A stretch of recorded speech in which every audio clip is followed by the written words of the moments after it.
Hi, I'm Jolie Gavain in Women, Gender, and Sexuality Studies, and today I'm going to be discussing the pink tax and whether or not the pink tax is fact or cap. Here's some background about the pink tax. What is the pink tax exactly? The pink tax is like the tendency for women's products to cost more than men's, and this comes down to shampoos, conditioners, razors, and body wash. But here's the real shocker. It's not a real tax. The price difference between these products is based on who they're targeted for, women, men, and it basically goes down to the names of products or even just the color. Here's an example of some feminine colors, which are like pink, purple, yellow, while boy colors are blue, red, and green.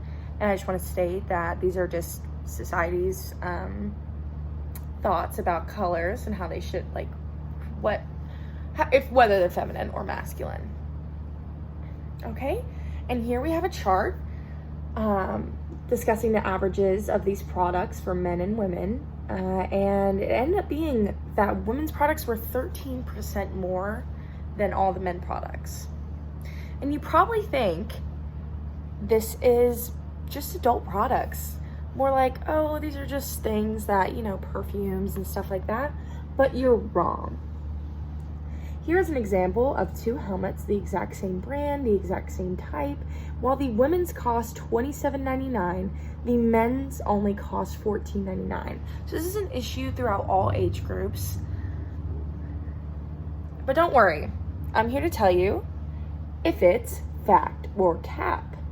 And I'm going to Target, I'm going to go and compare men and women products just to see if this pink tax is real. So I'll meet you there. Okay, I'm currently in the Target parking lot. Let's go in, mask up. Something you will notice when you walk through the women and male aisles is that all of the colors are blue, orange, red, green, which are typically masculine colors, but when you walk through the feminine section, look at the difference.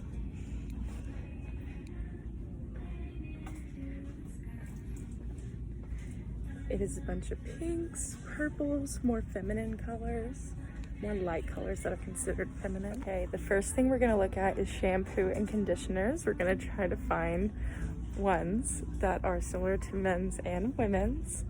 Okay. And these Suave Men Care refreshing body washes are only priced at $3.99 for the big pump bottles and only $2.99 for here. As you can see in the women's section, the prices are the same, $3.99, $3.99. Something I found interesting here was that this blue brush is $25, but this gold one is $40. And this pink one is $59. So far I'm not seeing any differences between the male and female body wash, shampoo, conditioner, no razors, because the brands just aren't the same. But something also very interesting. If you look right now, these are all more feminine products, ranging from makeup to body care to face washes to bronzer to makeup wipes. I'm still walking and I'm not at the men's section yet, so let's just keep walking.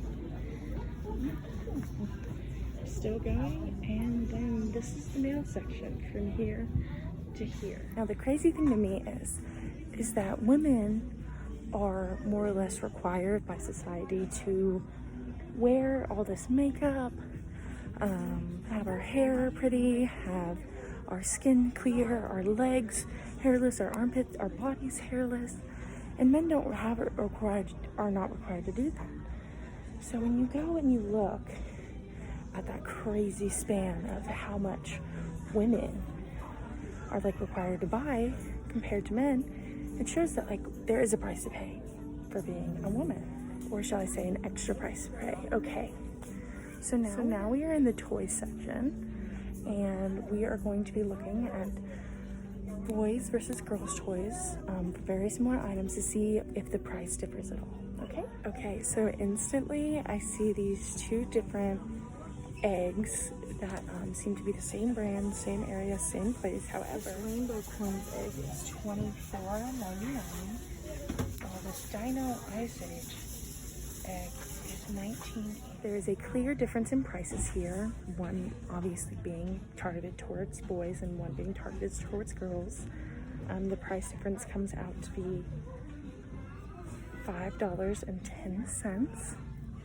Okay, let's keep looking around. Okay, so this is the same situation I ran into with the shampoo and conditioner, just not a lot of the same brands where I can completely compare the prices because the brands are so different.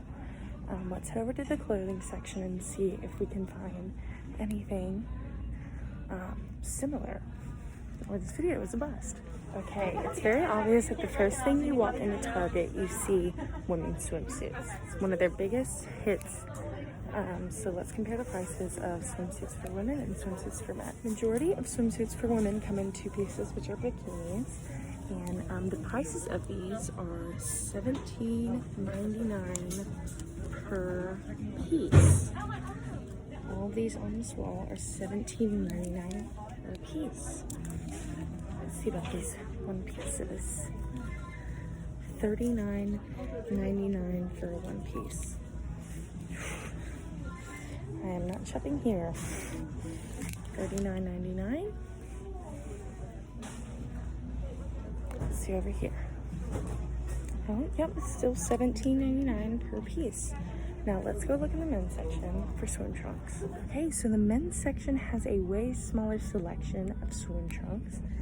This is all that I could find at the moment. So let's look at the prices of these. $24.99, $24.99, $29.99,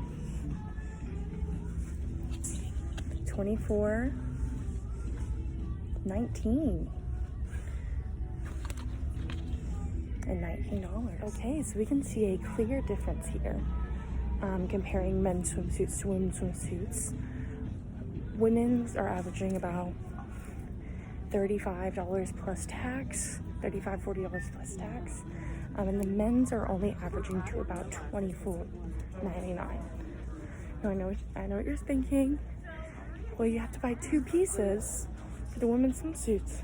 Well, however, the one pieces are still more expensive than just the shorts for the men. So something crazy there. Okay, so I'm back in my car, and honestly I feel like I came up with nothing except for some of the clothing items that I feel like women paid more for. For example, dress-up clothes, the swimsuits that we saw, the swimsuits averaging for women about $40 plus tax, and then for the men only averaging about $25. And then also, you know, the amount of makeup products I feel like is just also just insane. But I could not find the same brands in the men and women's section in Target. Perhaps it's different somewhere else. The prices looked about the same to me. However, the product, how much more product for women and less for men was actually, I never even really noticed it until just now. And also that's the amount of product that women are expected to have. We're expected to be, the amount of product that women are expected to have kind of is the same thing about the amount of effort women are supposed to put in over men. We're supposed to be hairless. We're supposed to have our hair nice and conditioned and shiny, and we're supposed to have makeup on. We're supposed to not have acne. We're supposed to not have stretch marks. We're supposed to be tan. We're supposed to be all of these things. Yet men don't have these same standards. But it's just the way men have put these standards onto women, which is astounding to me. So factor cap, I'm not sure. I'm sure if I went to 10 more stores, I'd find more of a difference. But there was some differences there, but not any to make an actual point on. But stop the tampon tax in Tennessee. Thank you.